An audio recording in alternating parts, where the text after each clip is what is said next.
think there's always that film, and perhaps now that we're going through the beginning to the prestige window, films that will hit you unexpectedly around this time of year. And I think for me, I Swear was a film that impacted me significantly more than I anticipated.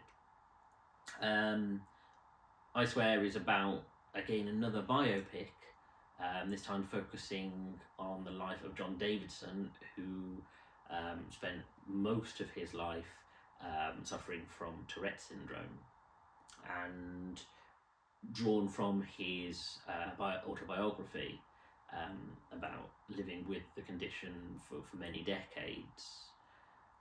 And like I say, it impacted me a lot more than I anticipated. I think when I first saw it marketed, I thought it seemed like another small-time British indie drama that, you know, would have the sort of beats that you would expect from that kind of film, with a respectable cast, people like Robert Aramayo, Maxine Peake, Shirley Henderson, and you think, okay, I think I have the measure of this in the way of something like a Full Monty or a Made in Dagenham, or a type of that kind of tone of drama. But I think where this hugely succeeds is in presenting the struggles of a condition that sometimes has been seen as the kind of condition that's easy to mock, or at certain points wasn't even acknowledged as a condition. And I think consequently, when you see the everyday struggles, when you see a man first as a boy growing up into someone living with this condition, it allowed me the opportunity to reflect on my own personal struggles and the ways that I relate to someone who would be going through something like that. And I think that's the power of the film, and goes back to the machine for empathy principle of his problems and his difficulties, and the way that he has to navigate certain stages of his life, and the way that he builds certain relationships or other relationships break down, is very reflected in how most people's lives go, but he has a very specific set of circumstances.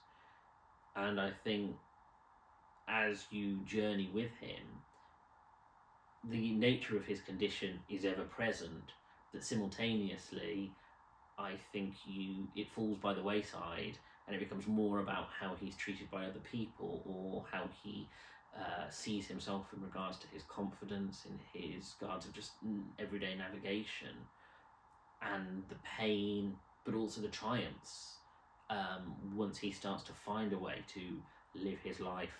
And I think that representation is a really strong one, because it doesn't present him necessarily as a victim, but as someone who simply is trying to live his life.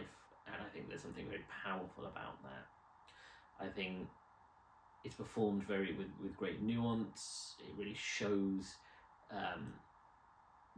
everyone around him, both those who help him and those who he struggles with. I think for the most part, you do get a rounded version of people. The people aren't these caricatures.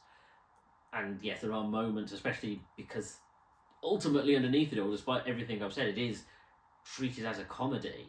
It is supposed to be a comedy. There are supposed to be moments you laugh. I think it does try to make you laugh in a way that is more relatable, and is more about the way you'd laugh with people who you know, or situations that you recognise, rather than in any greater sense. And I think because of that, it means that people do feel real, and you get where people come from. And I think that's really what makes it sit amongst these sorts of films, the ones I've mentioned, that are small British indie films that are about a group or about an individual. But I think where those succeed, this matches them, because I think it has that same level of depth and understanding and nuance. And I think this film will sit with me for a very, very long time.